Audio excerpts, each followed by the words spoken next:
चोट लगी होगी, कोई बड़ा नुकसान इसका हुआ है, वरना ये चीखना चिल्लाना इसके उसमें नहीं है। करीब गए, क्या हुआ भाई, कुछ तो नजर नहीं आया, ना हाथ कटा हुआ, ना पैर कटे हुए, ना कुछ।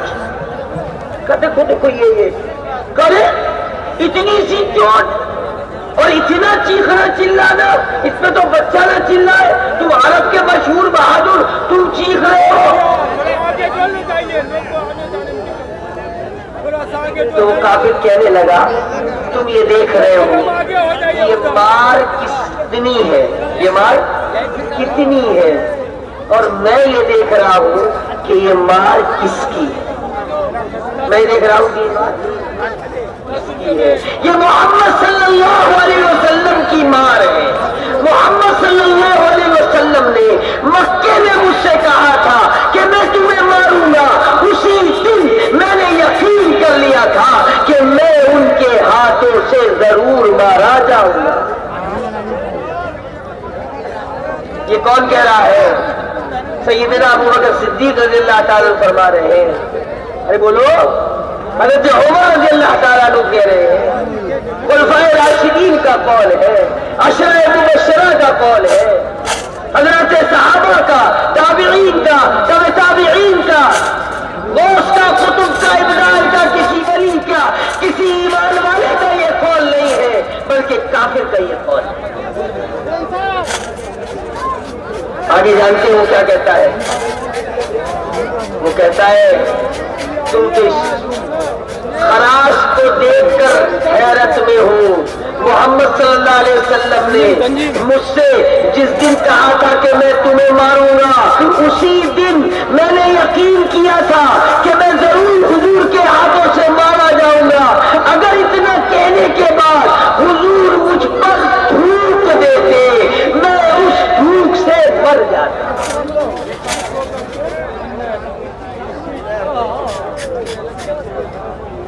कल एक काफिर को अपने कुफ्र के साथ हुजूर की बातों का जो एतमाद था, यकीन था, आज हम ईमान वालों को ईमान के बावजूद वो यकीन बाकी है।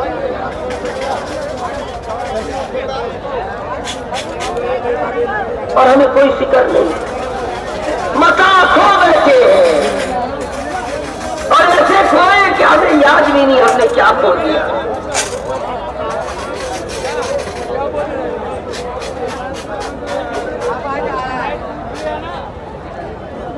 दुनिया तो इम्तिहान का है। अल्लाह ताला एक जगह फरमाता है, आयत लंबी हो जाएगी, मैं इशारा अर्ज कर रहा हूं कि अगर मुझे तुम्हारा ख्याल न होता तो इन काफिरों के घर को, इनकी छत को, इनकी खिड़कियों को, इनकी सीढ़ियों को मैं सोने चांदी के बना देता और इनके जिस्म को मैं लोहे के बना देता। तुम्हारा ख्याल है, इसलिए ऐसा नहीं किया। क्या सिर्फ 18-20 का फर्क है और फिर भी शिकवा शिकायत है। और उसके बाद इस फर्क के बावजूद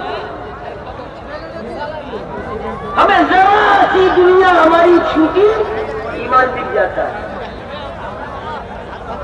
जरा से दुनिया का मसला हुआ, ईमान वाले को छोड़ दो,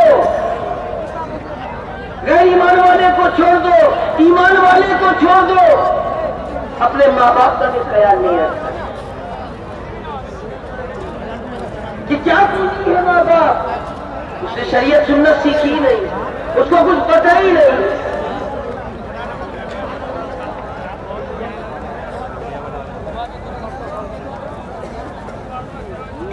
मूसा अलैहिस्सलाम ने एक मतलब अल्लाह ताला से दुआ की कि बारी ताला जन्नत में जो मेरा दोस्त होगा ना, उससे मेरी मुलाकात करा दीजिए दुनिया में। वही आई, बड़ा जगह चले जाओ, मुलाकात हो।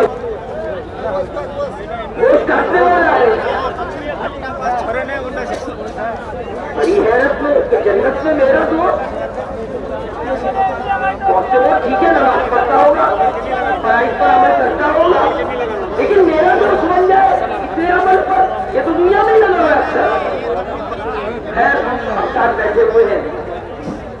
दुकान बंद करने का वक्त आया, थोड़ा सा दोस्त किया घर के लिए, घर गया, कहा भाई मैं मेहमान बनूंगा तुम्हारे, तो मैं जानता नहीं, साथ ले लिया और ये देखना चाहते थे क्या मामला है। खाना पकाया, बंगला में कहते रन्ना किया, रन्ना वन्ना करके सब करके मेहमान बैठे हुए उनको नहीं पूछा, खुद नहीं खाया। बूढ़ी माँ को सारा हो गया, कल बुढ़िया क्या कह रही थी जब तुम लिटा रहे थे? कहा भाई मैं बता नहीं सकता वो क्या कहती है, ज़ईफा हो गई है ना, कुछ भी कह देती है, मैं दोहरा नहीं सकता, मैं बताऊंगा तो लोग मेरा मजाक उड़ाएंगे, मैं नहीं कह सकता इतनी बड़ी बात, वो जितनी बड़ी बात मेरी माँ कह देती है। तो क्या कहती है बताओ तुम? का जब मैं खिदमत कर चुकता हूँ ना माँ की,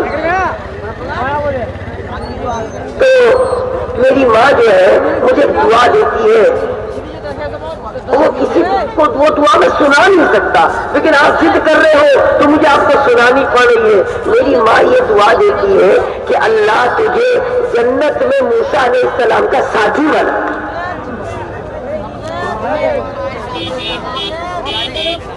आज उम्मत को कुछ पता नहीं, कह तो रहा हूं, करते करते हम इतने के गैरों को छोड़ दीजिए।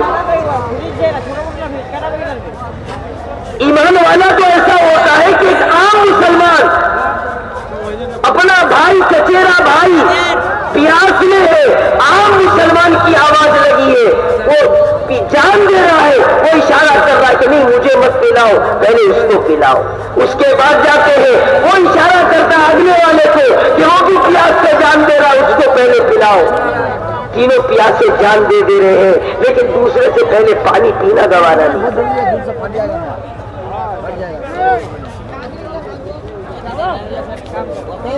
ये ईमान की मेहनत इखलास के उस मेराज पर पहुंचा दे, जब हमारा ईमान, और अय्या साहब रहमतुल्लाह अलैह फरमाया करते थे कि तुम ईमान पर मेहनत करते करते इखलास तक पहुंचो, तो ये गैर ईमान वाले तुम्हारे इखलास के जरिए से ईमान तक पहुंच जाएंगे। हमें तो पता ही नहीं इखलास किसको कहते हैं। बहुत का मौका है, हज़रत सल्लल्लाहु अलैहि वसल्लम एक बात इरशाद फरमाई थी, चंद सहाबा, सारे सहाबा दूसरे अमल में से चंद से एक बात कही थी, वो सहाबा उस बात का मफहूम समझ ही नहीं पाए और थोड़ी सी गई, और हुजूर की वो बात कटी। जैसे ही हुजूर की बात कटी है तो हुजूर की एक बात के कटने पर 70 सहाबा शहीद हो गए। कितने शहीद हो गए? हुजूर के शहीद चचा हजरत हमजा शहीद हो गए। इतना ही नहीं, उनके कलेजे को काटा गया और कलेजा निकालकर उसको चबाया गया। इतना सब कुछ हो गया, और वो जो घाटी थी, वो जो पहाड़ की चोटी थी, वहां से वो हट गए थे, समझ नहीं पाए थे, इज्तिहादी गलती हुई थी और हुई नहीं थी, अल्लाह ने कराई थी क़यामत तक के आने वाले ईमान वालों को दिखाने के लिए कि देखो अगर हुजूर को छोड़ोगे, हुजूर के फरमान को छोड़ोगे तो तुम दुनिया में भी कामयाब नहीं हो सकती। दोनों तरफ अल्लाह को शहीद न कर दिया जाए। तो सहाबा ने चारों तरफ से हुजूर को घेर लिया, और किस तरह घेरा है कि तीर आया, और वो तीर हजरत कतादा रज़ी अल्लाह ताला अन्हु की आंख में लगा। तीर लगता हुजूर को, इनको डर लगा कि कहीं हुजूर को तीर न लग जाए, फौरन अपने जिस्म को यूं आगे किया। जब यूं आगे किया तो तीर बराह रास्त आंख, आंख नीचे निकल पड़ी। हजरत सल्लल्लाहु अलैहि वसल्लम से देखा नहीं गया, हुजूर ने उस आग को उठाया और हजरत कतादा अल्लाह ने वापिस की। वहां मैं मंजर अर्ज कर रहा हूं कि किन हालात से गुजरे हैं।